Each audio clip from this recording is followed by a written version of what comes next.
Aujourd'hui, nous considérons les autodafés.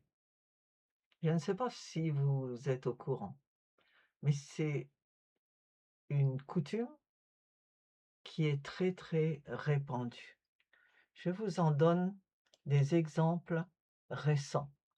En Suède, en 2023, des autodafés publics de copies du Coran ont été autorisés par la police à Stockholm au nom de la liberté d'expression, entraînant des condamnations et des tensions diplomatiques mondiales.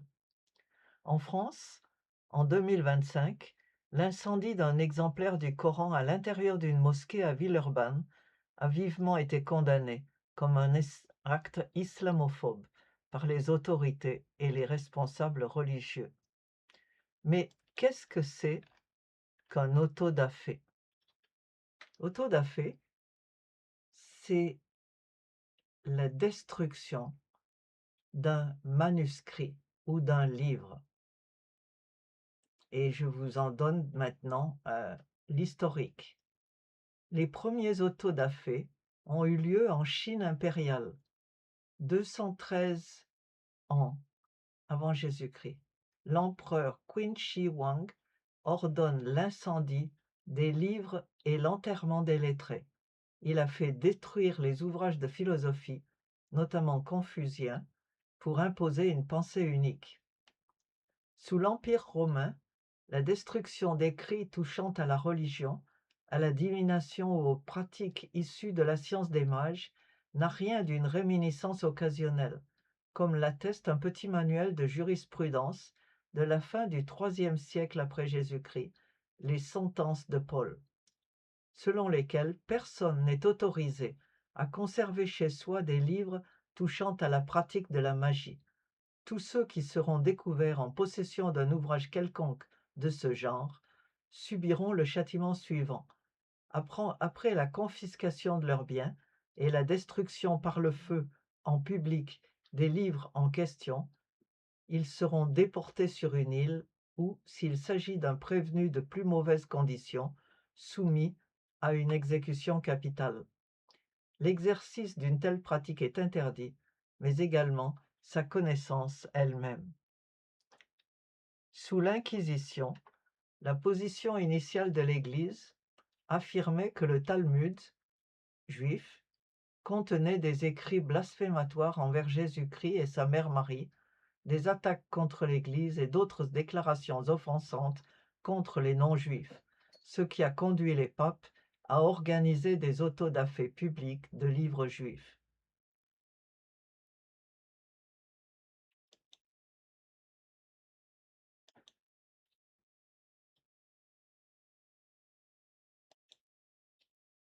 L'Église catholique ritualise l'autodafé pour éliminer les écrits jugés hérétiques, magiques ou dissidents. En 1242, par exemple, le pouvoir royal et l'Église ordonnent le brûlement public de milliers d'exemplaires du Talmud à Paris. En Espagne, en 1499, après la Reconquista, le cardinal Cisneros ordonne à Grenade la destruction par le feu de milliers de manuscrits arabes et islamiques pour forcer la conversion des populations. En France, en 1789, lors de la Révolution française, des paysans ont également profité des soulèvements pour détruire des registres féodaux ou livres terriers dans les châteaux seigneuriaux. Durant cette période, les révolutionnaires ont également détruit quelques 8000 livres à Paris et jusqu'à 4 millions dans l'Hexagone. L'une des victimes de cet autodafé fut l'abbaye de Saint-Germain-des-Prés, dont la bibliothèque contenait près de 50 000 livres imprimés et 7 000 manuscrits. En 1933, le 10 mai, les autodafés nazis ont eu lieu sous l'impulsion du ministre de la Propagande Joseph Goebbels. Des étudiants ont brûlé plus de 25 000 livres d'auteurs juifs, marxistes ou libéraux à Berlin et dans d'autres villes universitaires. Des œuvres de Sigmund Freud, Karl Marx ou Stefan Zweig sont jetées au feu pour purifier la culture allemande. Au début de la guerre civile nigériane, la guerre du Biafra en 67, les troupes fédérales ont envahi d'abord et avant tout le campus de l'université du Nigeria, Nsukka, complètement détruit la grande bibliothèque. Ce qu'ils ont fait, c'est qu'ils ont sorti tous les livres de la grande bibliothèque, ils étaient très nombreux, et ils ont déféqué dessus, et puis ils les ont brûlés. Et cet événement était là lié à l'implication active de Chinua Achebe à l'université. Et en fait, c'était Boko Haram avant la lettre. Comme vous savez, Boko Haram, le nom de ce groupe, c'est le livre Boko Haram est interdit. Et donc, ils pensaient, ces troupes fédérales, surtout Hausa et Fulani, musulmanes, pensaient que la, la guerre était causée par les gens du livre, les gens qui lisaient. Et donc, leur première prise, c'était celle de l'université. Et en détruisant les livres, ils pensaient détruire, quelque sorte, magiquement, euh, la raison de la guerre. Au Nigeria toujours, Boko Haram est coutumier des autodafés. Et dans ce cas, la destruction par le feu de livres, mais aussi d'ouvrages scolaires, de manuels ou même de lieux de savoir sous la pression du groupe terroriste. Dans le nord du pays, les livres, les manuels scolaires non conformes à leur idéologie ont été leur cible.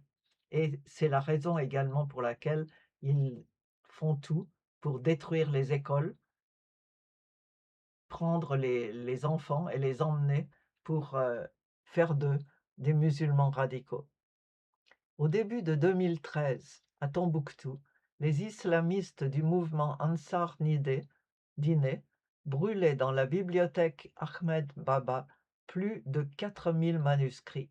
Malgré le sauvetage de la grande majorité des manuscrits, dans ce cas, l'émotion internationale soulevée par l'autodafé a réveillé une fascination ancienne pour cet exceptionnel corpus documentaire, indissociable du mythe de Tombouctou. Les autodafés sont donc des expériences collectives. Et dans tous les exemples cités là, vous voyez que c'était organisé par les dirigeants du mouvement. C'était soit la politique fédérale ou la politique nationale, comme par exemple Hitler, ou bien de groupes majoritaires. Ces autodafés transforment les livres en cendres, les détruisent complètement, et c'est une image du feu qui purifie. On a l'idée que non seulement on détruit, mais on purifie l'endroit. Ces autodafés sont souvent également précurseurs de violences plus grandes.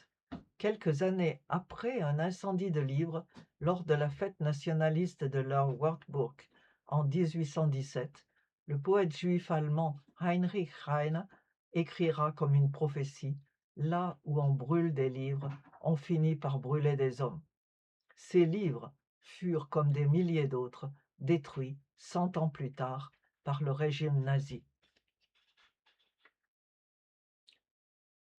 Tout ça, c'était forcé, des destructions forcées. Au contraire, nous avons dans l'Évangile, ou dans les Actes des Apôtres plus exactement, un autre type de destruction.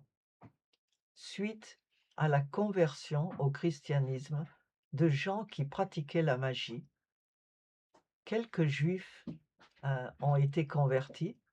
Ils allaient d'habitude de lieu en lieu pour chasser les démons avec leurs idoles à eux.